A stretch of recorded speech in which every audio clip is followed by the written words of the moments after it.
What is up, beautiful people? Happy Friday or Saturday or whatever day you happen to be watching this. But welcome back. This is week number 3 or episode 3, week number 2 of Charlotte for the Week. Your favorite show, what you come to look forward to on Fridays, right? The best time of the week. So we'll get right into it, right? Kind of jumping in. Obviously, we had our very first game of the season on Saturday against St. Louis. I think everybody left it as exactly. I think that's probably the best sound. If we were going to give the game a sound, it would be yeah, it wasn't terrible. We got a point on the road. Right. It was St. Louis 1. It was Charlotte 1. Was the final. But I think we would all agree a lot left to be desired, right? 100%. Yeah, not exactly what we would have wanted to see, but a couple of things, right? It's coming right out of the gate, first game, so you don't expect to be fully sharp necessarily right away. Yeah, kind of just jumping right into the recap, kind of first section here. I thought St. Louis, they obviously had a new regime, they had new coaching, and a completely different formation than what they had really been running in the past, and so hard to kind of game plan for that when it's being the first game and everything. You didn't know exactly what to expect, so I think that had a little bit to do with it. Credit St. Louis, they did come out and executed that game plan pretty well. Yes. Their forwards were quite menacing, I thought, up front. Left our backs like super duper kind of isolated, which I'll get into. But yeah, just wasn't quite sharp enough, not quick enough. That's what we had been hearing and kind of seeing through the preseason. Dean preach was quickness with the ball, sharpness with the ball, making it faster, and I just don't know that we saw a lot of that, right? We got this fancy dancy graphic. I don't know if fancy dancy makes sense, but Gabby, if you can, yeah, put it up and kind of show fancy schmancy. That's the one I was actually looking for, but fancy dancy works. But in any case, yeah, if you look at this fancy schmancy, graphic that we got on the screen here now, you kind of see where all the players are and kind of isolated. And the big sticking point there are obviously Privet and Ream at the back. How isolated they are in between the rest of the defense, right, or the rest of the team. And this is my first time really seeing this graphic, and so perhaps this was a little bit like last year, and we just had Melanda to cover up that isolation. But when you see that many players flat right next to each other up in the midfield, Abada, Della Torre, Westwood, and even who am I forgetting there? Toph on the left was okay, but yeah, it's too flat there and then too far back with the defense, and I think we saw that play out on the field where there was a bunch of turnovers in our section. Thank God for Christian Kalina. What a game he had. We cannot 100%. Everything we just mentioned, he was not he was wow, right? He was fantastic, as we expect to a certain degree, but not something we would want to rely on every single game, I would say, moving forward. 10 saves, I think, was a career high for him, actually. So shout him out. We'll get more to him in a second. But, yeah, just not a great game. I thought Zaha did kind of stand out in what he did. He was the one to make the pass. Of course, Biel's going to finish that. What a clinical finish it was by Biel. So there was definitely some positives. And the second half was a little bit better, right? A little bit more back and forth, I would say. They kind of found their footing, but a little more possession. Right. But to me, players like Della Torre, for him being in there for the first time, didn't love what I saw out of him. Too many turnovers, in my opinion. Even Tofolo on the left, I didn't think he was as bad, but he got kind of pulled out on their goal and was out of position when they did score. So, some of the newer players, I think, didn't have the greatest first showing, but it is week 1, right? So I think we give them a little bit of a grace. At least that's the way I'm approaching it. Amy, what do you think? I agree 100%. I definitely think if I had to give my 2 players who I thought did well, I think Zaha, dominated, maybe not dominated, but his presence was definitely he was the felt. Consistent one. I agree. I want to give a shout out to Abada. I thought Abada played really well too. He did get back on defense a lot. I think him and Zaha, Abada and Zaha, are the 2 offensive players that really stick out. That at least were doing some things positively, and both coming back, because I remember at least 1 or 2 plays. Both Zaha and Abada were in the box and did some good clearing for us. I think Della Torre and Tofolo have opened the door. Iron sharpens iron, and I think you have some players chomping at the bit. I think Bronico's ready to take his position back, and I don't think Della Torre did much to make him feared that this is out of your reach. This is my position. He didn't make it his own. I would agree with that. So I think And again, I know it was the first game, but I was expecting a lot more from what you heard, all the credentials and things you read about Sure. him being quick on the ball, him being elite in his passes, and seeing the game. I just didn't see that from him. I thought he was slow. His touch was extremely heavy.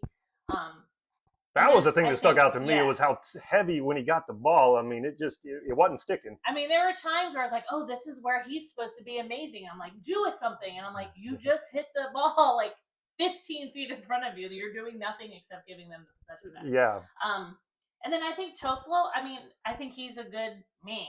Like, I don't remember anything terrible he did other than he was slow to come back on the goal they scored, but he didn't. I don't think he did he anything to did. help himself either way.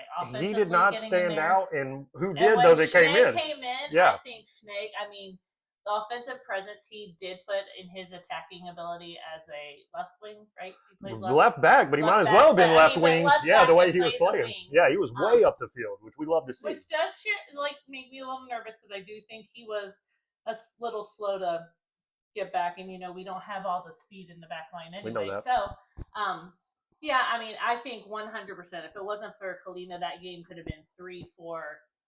Oh, easy, easy. So I'm glad we have Kalina back there that can do things like that. But again, I don't think we want to put that pressure on him, nor is it fair for us to think you're gonna have to do this every game for us to be able to get a draw Yeah, or a win. absolutely. Yeah, no, exactly that, right? I mean, we can't have him be a 10 out of 10 every game and have 10 saves per Right. game and expect to do even better this year than we did last year, right? I think that's for sure. But yeah, I agree, right? I mean, I think again with it being game one, I don't personally want to see too much change in the 11 moving into at least the next 2 or 3 Yeah. games, right? I mean, we do need to give them a little time to hopefully kind of get in and get a little bit acclimated, Game but speed. certainly, hey, if it's been a month and we're seeing the same performance out of the De La Torres and the Tofilos of the world, and we know we have ready players that can come in behind them, like you said, like a Bronico, like a Schnegg Right. on the left, right? I think that you don't wait too long, right? No. The season gets over quick, as we learned last I season, think right? So I think they get the chance to show again on the road on Saturday, and then I think you might get the start at home just so home we can crowd, see the sure. home we can see those players. But I think if you had these 2 away games in your first game at home, if you don't show better than what you did on Saturday, I think the opportunity for your position to be taken away is. And yeah, Schnegg, blah blah blah blah blah blah blah. So I think they have their chance to play again this Saturday night on the road. I don't think the lineup changes any this Saturday. I think Dino gives them a chance to show themselves in front of the home crowd, Sure. make your appearance at the bank.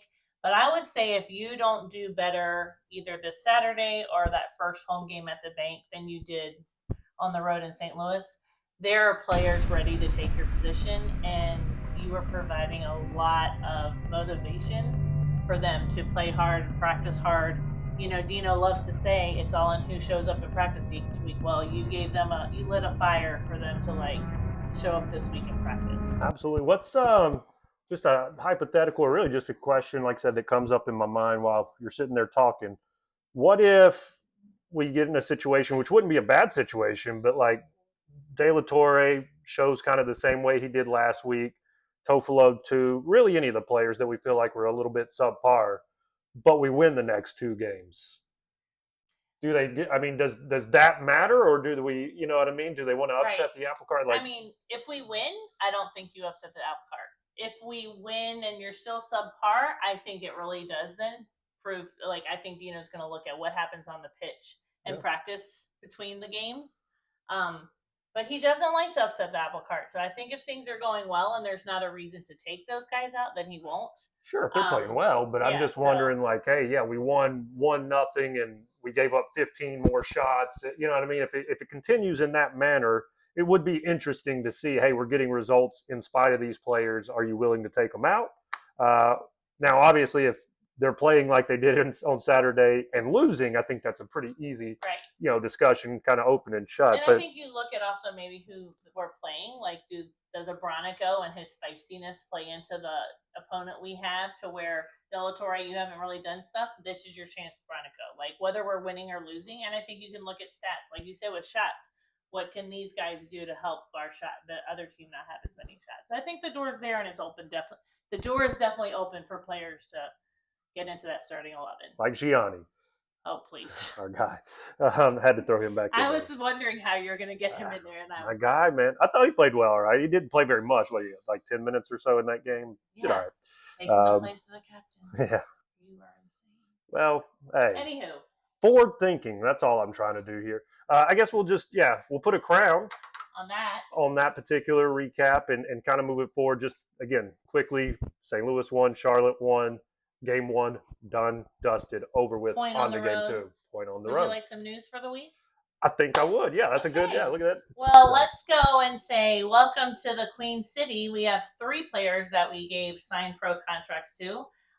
2 out of the super draft. Will Cleary was a defender, or he is a defender. He comes to us from Stanford University. And then we got Andrew Johnson, also from the super draft. He plays defender as well. He's from Cornell. And then Morrison Ajiman, no relation to our Big Pat. Big Pat. Morrison Shout out Big Pat, that's though. right. Morrison Najiman, he's from Ghana, and so he's taking a senior international spot, and he is a center back. So 3 defensive signings this week for the Crown. I'm going to take a shot in the dark and say this has got to be the smartest draft class that we got. One from Stanford and one from Cornell. I mean, you know, how they play on the pitch, we don't really know yet, but I hope their boots are smart. Yes, exactly. Smart boots, smart minds. Good 3 points. Game. Yeah, absolutely. Anything else on the news? And then, of course, another shout out to our boy Kalina. He made the team of the match day for week 1. So congrats, Kalina. We love you. Thank goodness you were in net for us on Saturday. Yeah, I don't even think there would have been a second choice in that particular option, right? I did watch quite a few of the MLS games, and yeah, without a doubt, he literally stood heads and shoulders. I don't know what I was trying to say. He was way above the competition in terms of the goalkeeper. Now, again, love that for him. Shout him out. Great job. 1 game in, team of the match day right away. So we love that. But we want to keep his name off of this list and some of our outfield players in it is all I would say to that. Yes, we would like some players on the Exactly. And not the ones in the net. Exactly. So you watched some MLS games over the weekend. Let's talk about some of those scores that were you and your segues today are on point. Go ahead. Just like Kalina was at goal. Yes. So around the league, we aren't going to get into standings, so we're only 1 week in. So no point. I'll highlight 3 games. I'm going to start with DC and Philadelphia. Philadelphia lost at, was it at DC? Yes. At DC. Get more on that in a second. You got the Supporter Shields champs losing to DC United. So well played, DC United. Philadelphia, what does this say about you this year? And we'll tell. Cincinnati got the home win against the Atlanta United. No big surprise there. But, man, if you did not watch the LAFC Miami game, wow, that game was crazy, and I'm so glad LAFC is not on our schedule. And if we do see them, it's going to be in the MLS Cup, and thank goodness for that because Buanga and Son, I mean, I say Messi is able to dominate a game, and you definitely tell when Messi's on the pitch. But, frankly, in that game, he was kind of non-relevant. Buanga and San took that game over, and it was so exciting to watch. So make sure you come to the games. Check out Charlotte FC when they're at home. Check them out on Apple TV when they're away. But if you need some more soccer to watch, you need to watch LAFC. They were breathtaking on the counter. I mean, wow. Like that was kind of the common theme I noticed watching as many games as I did was how the good teams kind of separated themselves from the teams they were playing was it seemed like transition breakaways, right? And specifically this game, you know, LAFC had no problem sitting in a low block and letting Miami, specifically Messi, just kind of mess around up at the top of the 18, not going to let them through. And the moment you turn it over, bang, they were on the races to the other side. So, 3-0 by them. And I agree. I am glad they're not on our schedule because they looked like a problem.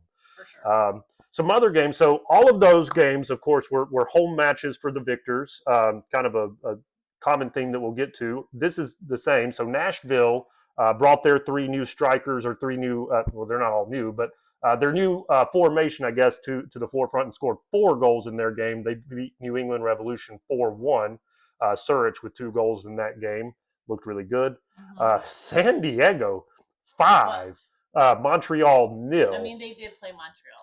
It was Montreal, who obviously was last place last year in the East, so not that we were expecting big things, but still, 5 goals, that's a lot. And very similarly to the LAFC game, counterattacks were unbelievable by them in this game, and they had a guy, 17-year-old, I believe, that scored. He got in. He's on their MLS Next Pro team, right. But they were able. I didn't realize there was a loophole like that, and again, more on that in the Red Bull match. But yeah, there's basically until March, those players can come up and play, and it doesn't count against some sort of like pro contract. Right. I don't know the rules. I apologize. Kind of like a red shirting type thing. It's ideal. You're right. And so they did play one of those guys. He got in. He scored a really fantastic goal. It was the 5th one on the night for him. I assume Montreal kind of checked out by that point, but at the same time, was really cool to watch. And then the other game, the last game that we're really going to highlight here, Orlando at home won. Red Bull New York on the road 2. Red Bull New York was the only road team to win in the MLS in week 1. The record overall was 1 win, 3 draws, 11 losses. So that should make us feel a little bit better about Charlotte. We're correct, exactly. So we should feel good about that. But man, Red Bull New York, their lineup couldn't have been more than 19 years old on average. Well, and I think that's the game that they said they started 3 kids under 17. Yeah, it was crazy. And one of them scored 2 goals in one player of the week in the MLS, right? Their striker. So that was quite. I mean, the first half that might have been the most dominant I've seen it. Now, some of that's just Orlando wasn't up to snuff yet, right? I don't know if they just didn't have a good preseason. Let's go. I don't know, but they were getting absolutely walked out of the gym at halftime, or till halftime. Second half a little closer. Walked off the pitch. You knew what I meant. We were talking basketball earlier, and still thinking about shooting those free throws. Correct, but yeah, got literally dog walked off the pitch in the first half. Made it a game in the second half, but still, Red Bull 2, Orlando 1. Only road team to win. So shout out Red Bull. Shout out Michael Bradley, new head coach of the Red Bulls. So great job there. All right. And now into the final segment, the one that started it all, right? It is the match day preview for this upcoming match. Shout out Brian again, who, again, MIA this week, 2 weeks in a row with Brian. But he's living his best life in Nashville. That's right. Yeah, he'll be all right. And should be back next week, right, is the thought. So I'll go ahead and take it over again this week. This will be kind of his segment moving forward, at least with the stats. But I did a little research for you guys, so you didn't go empty-handed. So this week's match is a late one. Got to either take a nap before or wake up later, whatever. But yeah, 10:30 p.m. It is on the West Coast. We are playing, thank God, not LAFC, but LA Galaxy. Right. Yeah, so a little bit better matchup for us, I would say. They finished 14th last year out of 15 teams, right? So not fantastic, though. You go look at the numbers, they actually weren't nearly as bad as 14th place may say it is, right? They just didn't get a lot of results. Obviously, Charlotte finished 4th last season. As far as new players on LA Galaxy, they did sign João Klaus, actually from St. Louis. $2 million, give or take, striker. He scored in the very first game, actually in the first 4 minutes for LAFC. He already was on the score sheet, so watch out for him, of course. They signed 2 center backs as well. One, Jakub Glesnes, 31 years old, he came from Philadelphia Union, around $1 million. He did start at right center back in the first game. And the interesting one here, a player that a lot of MLS teams were trying to sign in the offseason was Justin Hack. He's a 24-year-old. He was a free transfer, just kind of ran out of his contract at NYCFC. He's listed as a center back, but he actually played defensive midfielder in this particular game. And I remember them talking about his kind of flexibility. I was kind of low-key looking to see if Charlotte may sign him in the offseason. Obviously, that didn't happen, but he did start that first game, again, really more in the midfield. So interesting to see how that goes. Of course, the bad thing for LAFC or LA Galaxy, I'm going to say that a couple times. Yeah. Find me. I apologize. Another season without Ricky Puig. Obviously, when he's healthy, he could very well be the best or one of the top 2 or 3 players in the league. He did tear his ACL again this offseason after coming off a season that he had a torn ACL. So, wow, man. Damn. You hate to see that for him. Love to see it for us. Makes our job a little bit easier. But they may have a replacement on the way. Felipe Coutinho is kind of in talks with LA Galaxy. Hopefully that happens after this week. He certainly won't sign and play this week either way, right? But they are talking to Coutinho for what it's worth, a former Liverpool great, right? So see how that goes. It made sense that they did go ahead and bring in a couple defensive players. They gave up 63 goals last season, which was second most in the conference. Granted, if you kind of look into the numbers, 25% of those goals were in 3 games. They got hammered. They gave up 7 in one game, 4 in another, and 4 in another. And that basically made up 25% of the goals that they gave up on the season. Scored 46, which was right in the middle of the conference, 8th place, right? So they weren't as bad as the numbers showed, right? I would say they just couldn't get results, which I guess at the end of the day is all that matters. In terms of how they line up, very similarly to Charlotte, right? It's going to be a 4-3-3, maybe a 4-2-3-1, depending, but very, very similar to the setup that Charlotte does. Very possession based as a team, right? They had over 50% of the possession in 27 of their 34 league games last season. They like to hold the ball. They like to hold the ball. They don't do a lot with it. It's kind of what it comes down to. Too often and don't score, correct. So. Yeah, like I said, I don't know where the disconnect there was. I saw there was one game that I was looking at. They had like 73% possession and lost 3-0. So obviously, counter attack was on point for the team. Correct. Yeah. So hard to make sense of it, really. Yeah. Right. I mean, they've been historically a pretty good team in the MLS. They had actually won the cup the year before, right? And so hard to make a lot out of this team. We'll see, right? Their very first game was a 1-1 draw against NYCFC. They got a red card in that particular game. They actually had 16 fouls in that game. So to me, that's going to be kind of the exactly. I think Zaha is going to be on the ground a lot in this game. Gives us good opportunities, though. Hopefully, get a couple free kicks close to the goal.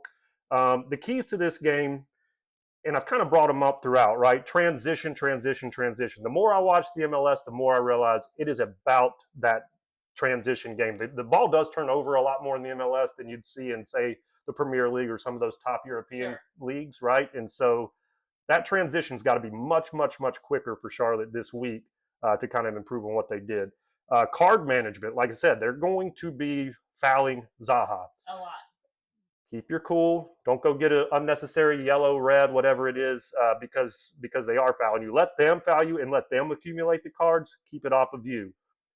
Press together. Again, we go back to that fancy schmancy graphic, right? We can't have a gap of our defenders being 25 yards away from the rest of the team and expect that to work very well. So when we do kind of press up the field, let the defense come with them, right? And kind of vice versa. And then I just want to see 2 quick, clean passes to start a possession, right? I think that was our issue. We couldn't ever get started because we couldn't ever get started, right? We would pass the ball. Exactly. So those are the things. I guess those aren't really keys to the game. Those are kind of keys to any game to a certain degree. But but at the same time, those are the things that we need to see out of Charlotte in order to get the victory, in my opinion. I will say the press. I think it is important that we press together. But I didn't mention it, but that was a nice highlight to see. We had the high press much more prevalent. I love when Pep's up there. Yes. Yep. And it caused them to turn the ball over some this past weekend. So I did like the fact that we were pressing a little more often high on the pitch. But yes, I do think we need to do that together and it not be like our 8 players up here and 2 players back there like, hey, guys. Yeah, exactly. Please retain possession because if not, we're screwed. Yeah, they're running at us full speed. Like there'd be a lot of open space. Correct. Yeah, and that's not what we want Tim Ream in. We love Tim Ream, but we know he's not the fleetest of foot. They aren't the fastest players on the pitch, and so to have players coming at them full speed, not a recipe for success. But yeah, like I said, I think that's really kind of straightforward. I guess, jump right into it. Predictions. What are we thinking, Amy? I'll start with you. Oh, again, you're putting me first. Okay, so I'm gonna go. Oh, I should have thought about this more. I'm going 2-0. I just don't think I'm ever gonna say that we're gonna just straight up be we're gonna lose. So well, I think we're always gonna be that way. If you didn't watch last season, I think I had us going 37-0, right, so or 30 whatever it was. I'm going 2-0, and I'm gonna give an Abada and a BL. Okay, yeah, those seem good. I mean, like I said, I guess to speak on Abada, I didn't speak too much. You had kind of shouted him out in the game last week, and he did play well, but we were shouting him out because of the defensive side, which again, that's great that he got back on defense, but I do want to see him much higher on the pitch. I think Sure. that's where he's going to be most successful. Don't get me wrong, get back on defense when you need to. That's an important piece to the game. But if you can get the ball a little higher, then yes, I can see him being a little bit more dangerous. That would require us to like have good first two passes. Two quick, clean passes. Two Exactly. Yeah, and passes. then up there. I mean, it all is like a domino effect. Yes, I agree. So 2-0 says Amy. Dun, dun, dun. I want to see a little bit more offense this week, right? Too. I need to see a little bit more, and I think we will. I'm not saying we're going to put 7 on the board like one of the teams did last week, but I think we'll put 3 on the board. Nice. I still think we're going to give up a goal. I would say 1. I don't trust us getting a clean sheet until we can have not 15 shots on goal like we did this last week, right? So I'll give them 1. I'll say us 3 goal scorers for the game. Toke, we didn't really mention him at all this whole episode, and non-existent. And part of that's him, part of that's the same stuff we mentioned, right? But he's got to be a little bit more aggressive than what we saw in that game. I think he will respond. He seems like that type player, so I do have Toke getting 1. I've got Toke getting 2. Toke's got 2 in this game. He's getting a brace. I predicted it last week, and I don't even know if he touched the ball twice. No, probably not. So he will get on the score sheet, not once, but twice in this game. And then, I think just watching Pep Biel play football, it's a joy. It is a privilege, even, right, it's to magical. see him. It just it is. I mean, the Majorcan magician. That's kind of my new celebration for him this year. You guys watch my TikTok. But he's so good at getting into the box, and when he does, he definitely our most clinical finisher. So I think those are our 2 goal scorers this week. 2 for Toke, 1 for Biel. It's Aldo for the crown. Oh, put a crown on it. For the crown. Yes. Thanks for watching. Like and subscribe. We'll see you next week.